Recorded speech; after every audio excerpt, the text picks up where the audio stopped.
All right, so tonight I want to watch the Gregg Berhalter press conference. I haven't watched this. I haven't seen any comments from it really like all day. And I'm talking about Sunday, so the day after the match. I've been with my kid, I've been with my wife. I really haven't been in the US soccer ecosystem.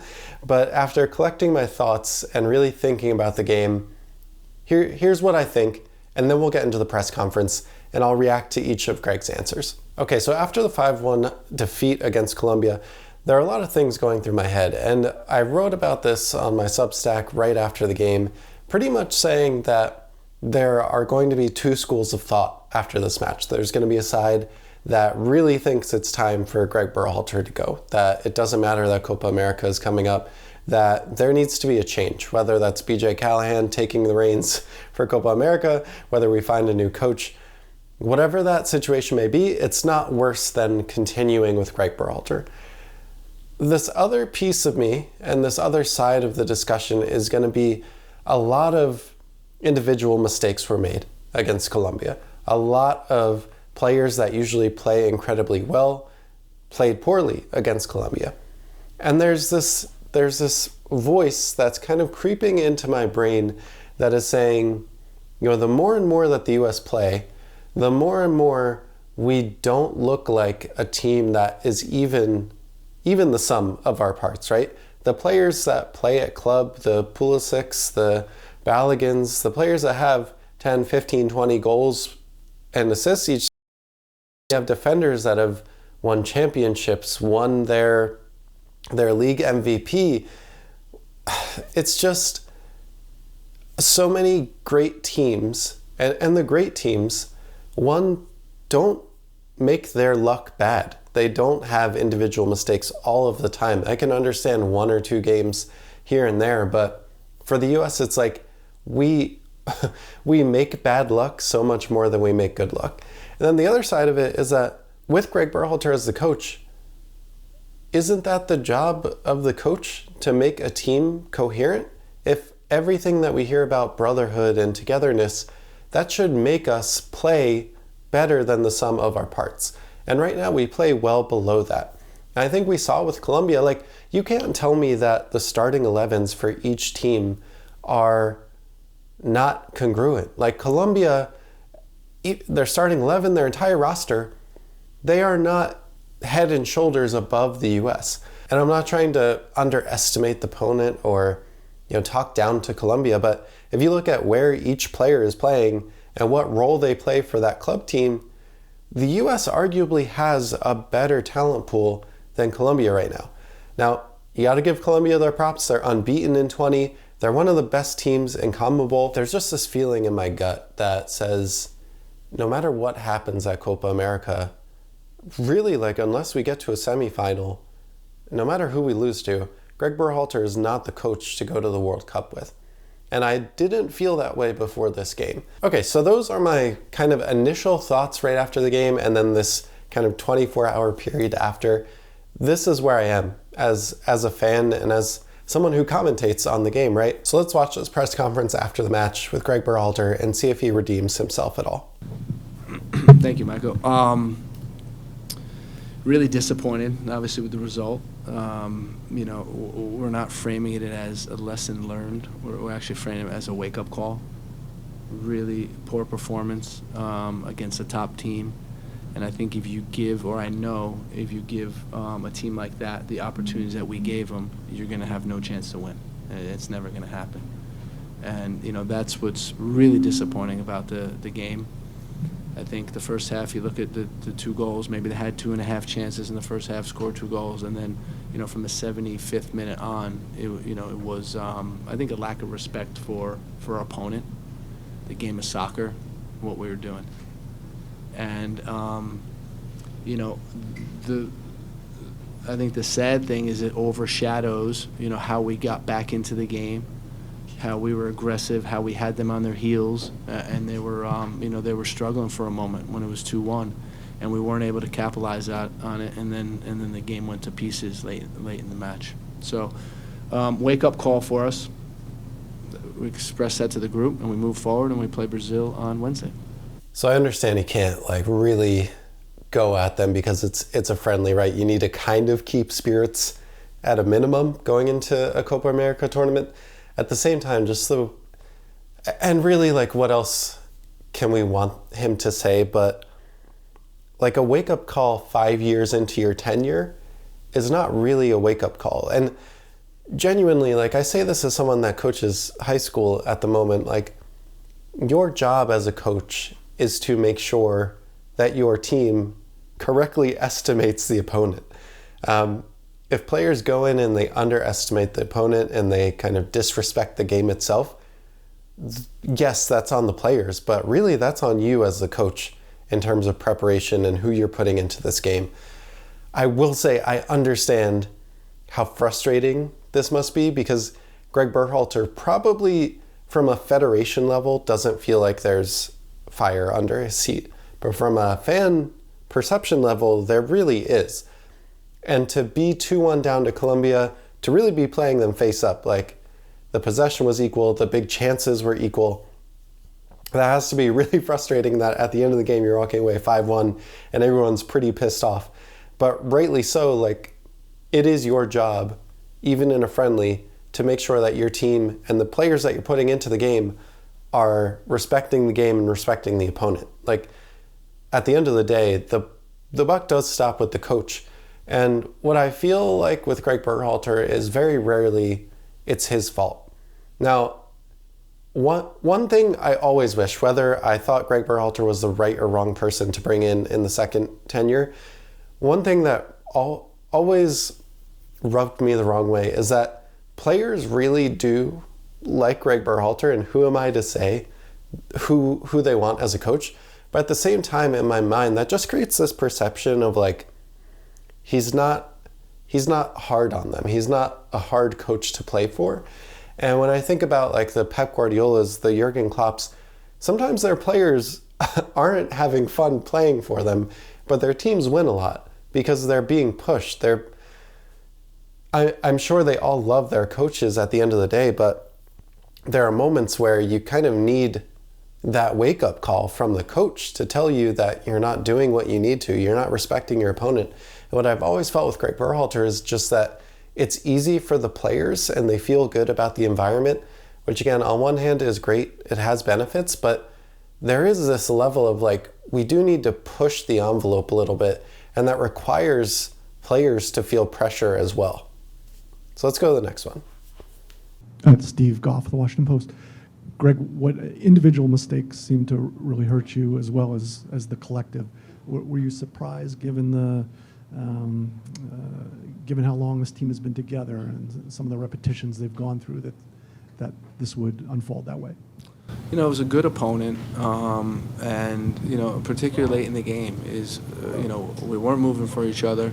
We had this idea that we were going to dribble out of the back every time. It was multiple players. You can't just point to one player. Multiple players. And, again, not respecting the game of soccer and the opponent in that case. It's a very good opponent, very dangerous opponent. Our whole idea was the space has got to be small. If you make the space big, you're in trouble. And you saw that. As soon as we opened it up, it was lights out.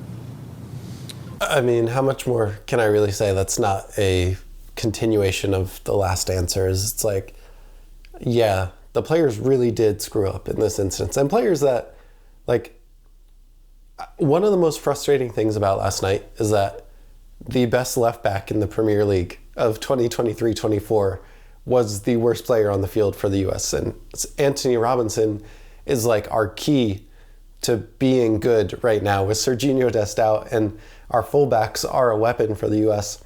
And to know that, like, again, was it just because he wanted to do something crazy? Was it because it was a friendly? Was it because he didn't feel pressure or respect for the opponent? I find it insane to think, like, someone like Anthony Robinson, who's playing Manchester City, Liverpool, he's playing, Luis Diaz, he's playing incredible players from Colombia every week, that he doesn't respect the opponent.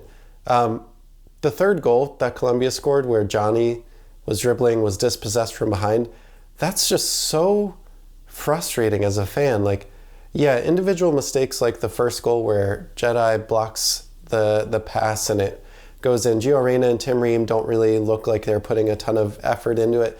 Like, yeah, that's frustrating. But the third one where Johnny is just lackadaisical in his dribbling, he's dispossessed from behind, and Colombia just, take advantage of the transition moment.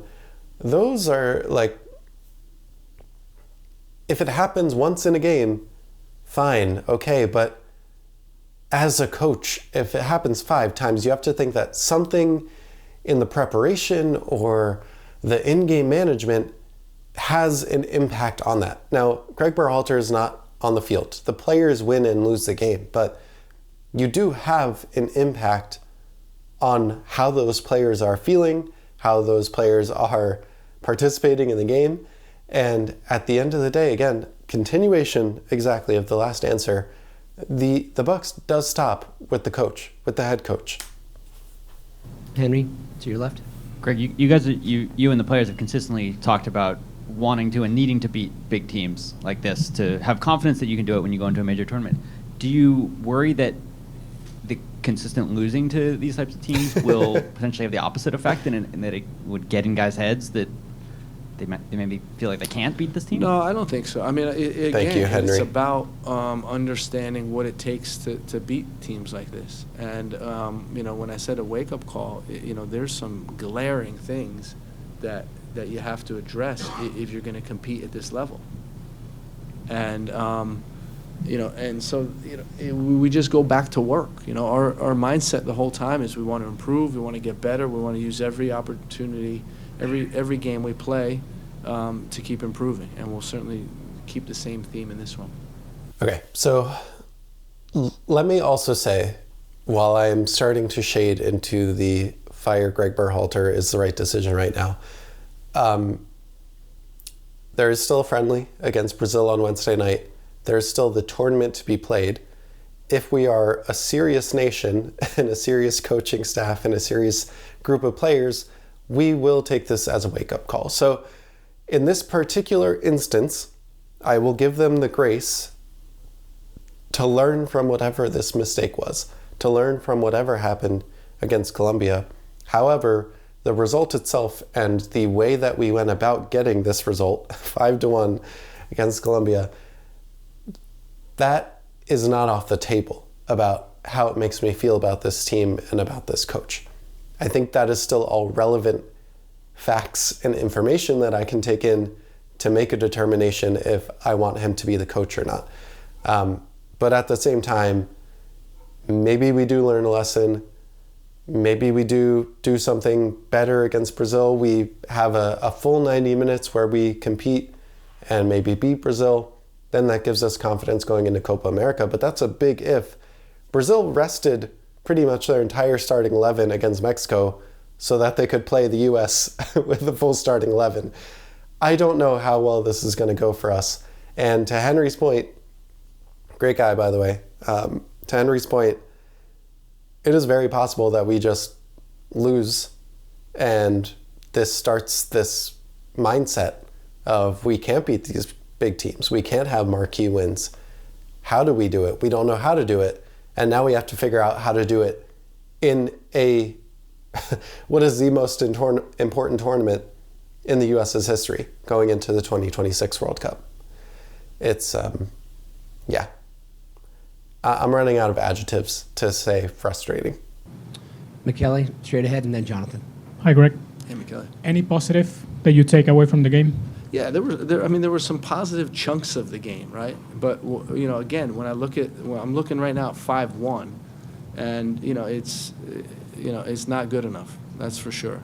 And there were positive things in the game. I think we competed. We pushed them to a level that they were getting overextended, and then we fell flat. But there's certainly positives to take from the game, and we'll look at that.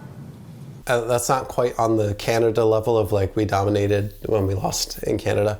At the same time, like I agree there were chunks of the game where the U.S. played well. At 2-1 though, and overextending Colombia, I actually think it was the opposite. I actually think Colombia was playing in a way that made the U.S. overextend and then took advantage of their transition moments. So again, you have to balance this as a coach, right? Like part of the reason why I think a lot of people say I'm a Berhalter shill or like there will probably be comments on this video of it's taken me too long to get to this point. But one of the reasons why, and I was just explaining my mindset right now, is like I've been a coach in a competitive environment. I've been a coach in England. I've been a coach in the US. There are a lot of factors that go into results, and you, especially as a national team coach where you don't get to play all the time, the variance is much higher. So I try and give the grace to the coaching staff, to the team a little bit more because I understand what they're going through. But at the same time, at this moment, 5 years in, 5-1 against Colombia going into the Copa America, that isn't good enough. And Gregg will say that's not good enough as a wake-up call to his team. But really, like, we all know this needs to be a wake-up call to Gregg Berhalter. Jonathan. Thanks. So Jonathan Tannewell from the Philadelphia Yep. Inquirer. I know there's been a bunch of questions already about the defensive side of things, but whether individual or collectively, as you're standing there on the field as a former center back watching the defensive play that there was, just what almost sort of instinctively is going through your mind when you're watching that? We can't pinpoint the center backs on this one. We really can't. It had nothing to do with a 5-1 result. When you can go back and check the goals. It's midfielders not recovering. It's guys losing the ball in positions when our fullbacks are high. They got hung out to dry a number of occasions. It's a second phase from a set piece. It's a miscue on a ball that's going out of bounds in the first 6 minutes of the game. So it's a collective thing, and the reason why I'm so disappointed is because guys just didn't do their job. It's about your role, your responsibility, and we didn't do that. I want to mean yours, you being the former center back, not the players, Yeah. you watching. Oh, yeah. No, I mean, this is why I'm reacting the way I'm reacting, because, again, it was, it's a wake-up call. Okay, he's just going to get repetitive. I'm going to get shorter in my answers. It was the defense. Also, Matt Turner. Goddamn. If we had the team that we have with Carlos Bocanegra and a prime Tim Howard, we're top 8 nation in the world. But with a goalkeeper that's not playing, we don't have depth at that position. Our center backs are, Chris Richards is by far the best center back that we have, and after that, there's a huge drop-off. Yeah, sure. Midfielders could have tracked back better. Attackers could have possessed the ball better. But the defense, oh my God, it was bad. It was bad. And I think Gregg is going to come from a place that he was a center back and he thinks that there should have been more help. But also, as a defensive line and a goalkeeper, your job is to keep out goals, and Colombia just hung 5 on you. So what does that actually tell you? Pablo, to your right. Greg Pablo at The Athletic. I wanted to ask a little bit about the makeup of the crowd and the atmosphere. It's something you might be dealing with in this tournament. Probably felt a little bit effectively like an away game. How does it affect the performance of players? Do you have thoughts on that generally? Obviously, it's sort of a story as old as time Sanjay. in a country with large immigrant populations. I think it's great. I mean, it's a celebration. You saw the fans there. I mean, our bus was pulling up by the Colombia fans, and they were cheering us on. And you saw it was about appreciating the game. When we got back into it and we were pushing, people were loud and so it was. It's about our job is to engage the fans and make it a fun spectacle and really compete. And so we know the crowds are going to be mostly slanted towards the opponent in games like this. We expect the same on Wednesday in Orlando, but that's all part of it. I mean, that helps the team. I don't think we had fun watching that. There were definitely a lot of goals, but I don't think the U.S. fans had fun watching that one. Big opportunities for Scally and Johnny in the lineup tonight. How do you think they did? And then you mentioned guys not doing their job. There were just individual mistakes, right, on maybe most of the goals. It was the same story in that big game against the Netherlands in the World Cup. How do you, as a coach, address that? Because some of it obviously is players making technical mistakes, but how do you kind of eliminate that? Yeah, well, we have to own it. We take responsibility as a coaching staff for sure. We can't put this all on the players. And, it's our job to prepare them with a game plan. And then it's about, execution. And I think that this game will help us understand that when we don't do, the things we're supposed to do, we'll get hurt really quickly. And that's, I think, if I'm taking one thing out of the game, if the guys are taking one thing out of the game, it's like, guys, you got to play a very strong game. You got to play for 90 minutes in this game or you're in trouble. And you see how quickly a guy like Diaz, you give him a little bit of space, you're dead. And you saw that. I mean, it's impressive. It was nice. I hope it was nice for you guys to see. But it is, a wake-up call. Like that attacking quality, you're in trouble. And guess what? Wednesday, you got Vinny coming to town. It's not gonna be easy. And then Scally and Johnny. Yeah, I thought they did fine. I thought there was times when Joe did more than fine. I thought he did really good. And I think it's just, when you put the whole thing together, I don't think anyone looks good. We're not giving anyone 8 out of 10s when you lose 5-1. It's going to be really hard to do. One thing, I thought Johnny played pretty well other than the giveaway, and then it just went downhill once the structure started to get away from the team. And then Joe Scally played what I thought was one of his better games in a U.S. jersey. And what I was really happy with is that he seemed to grow into the game. Like, he was beat on a dribble a few times in the first few minutes. And then it just kind of like woke something up in him where he had this hunger, he was playing with aggressiveness. And I really did like his play. His crossing needs to improve. He needs to find bodies when he's putting the ball into the box. But from a comprehensive game from your right back that's trying to back up Serginho Dest, that's a huge hole to fill. But I really thought that Scally had a great game otherwise, and he really built into it. His confidence was building throughout the match. The other point on, again, you can't go into the locker room and laugh about how fast Luis Diaz is or how nice the goal was. Our players are playing Liverpool every week. Our players are playing Luis Diaz equivalents every week. These players know who these other players are. These players know how dangerous the opponent is. So cut the bullshit. Stop. What I think happens a lot with Gregg Berhalter, and whether he means to do this or not, is that it's very patronizing when he's talking about these games. The fans are not going to accept 5-1. 5-1 is not good enough. The players are probably pissed off as well. Gregg, maybe internally he is pissed off too, and he needs to put on this front to the press, but it grates at me that the way that he speaks about those moments, it's like he is the smartest. I don't know how far I should go with this, because I still want to get press credentials. I still want to go to US games, but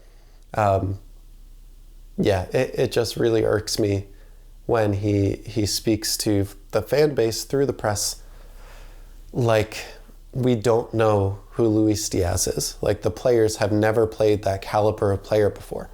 We have players in La Liga. We have players in Premier League. Cut that. Okay. Next question. All the way in the back, purple. Hey, Greg, back here, all the way at the back top. Yeah, I know we talked about when they announced the game, what it was going to be like playing here in the DMV area. What do you think of the experience this week, and what do you think of the venue today, and just how everything went with that? Again, I keep talking about celebration of soccer. That's what it was. The crowd. I'm just going through this. I don't care about this question. We keep talking about individual mistakes, and of course that persisted throughout the game. But it also seemed to be a lack of communication when these mistakes were made, and even prior and afterwards. Am I reading this wrong, or was there a lack of communication among the players themselves? Yeah, I mean, I think that's a tough one. I think we lost cohesion when we made all those subs. I think that was when the wheels started to fall off a little bit, and that could have something to do with it. Maybe the lack of communication, as our solutions came in. And normally they've done a fantastic job for us. But again, when we go through the team sheet, it's a collective performance, and collectively we're not happy with what happened. I mean, I'm not going to talk a lot about that answer, that question or answer. I just find myself, I almost wish I didn't watch this because, it's just making me all that much more upset about this game. And I know Gregg in his heart of hearts is doing his best, but I just can't watch this and think that this is the coach that's gonna do the best job with the U.S. going forward. I'm like, even after watching this, again, whatever happens against Brazil, whatever happens in Copa America, unless we pretty much get to close to winning, I just can't see how this coach, is the person that should lead us into 2026. Especially after knowing that Jesse Marsch's Canada just tied France in France. That one really hurts. That one really hurts. Okay, last question. Over to you, right front row. Hey, Greg, over here. Larry Henry, SBI. I know he didn't play tonight. I know he came into camp with kind of some fitness questions. Tyler Adams. I just wanted to see what you've seen from him so far in camp. How's he looking fitness-wise, and should we expect to see him against Brazil? You know, he's been doing a great job of building strength up and getting back to a good level. You know, we're cautious with him at the Nations League, and we've been cautious with him again this camp. Really trying to build up his strength and fitness to get him ready to compete. Today was too early, but hopefully we will get to see him, either in Brazil or as the tournament begins. Thanks, Greg. Thanks, everybody. Thank you. Okay, tournament is exactly 14 days away from today. We play against Bolivia in our first group game. I used to think that Tyler Adams was absolutely critical to this team, and while he still is that, Johnny has really done a tremendous job of bringing himself into this team. And I think he'd do perfectly fine if we had to. This team is not going to be as strong as it would be without Tyler Adams, but we were in a lot of trouble without Johnny and without Tyler Adams. So overall, guys, I think at this point, you've heard everything that I have to say. I'm traveling for work a little bit. I'm getting a home renovation, so essentially my wife and I and my 14-month-old baby are living upstairs, which is why I didn't have a video up. I wasn't even going to do this, but I felt like this would be a cathartic process, but in the end I just find myself being more upset than when I started. But yeah, it's really tough to lose 5-1. It's tough to lose like that 5-1. And it's tough to lose like that 5-1 when I feel like we are not set up for success from the top of the organization down to the team. So that's what I have to say. If you do want to read my thoughts directly after the game, I write about this team a lot. I had an article with my thoughts out immediately after last night's match. You can subscribe to the Substack newsletter that's in the pinned comment down below. And yeah, that's it. I'll be back on Thursday to talk about the game against Brazil. Hopefully it's a little better mood for all of us. Until next time, peace.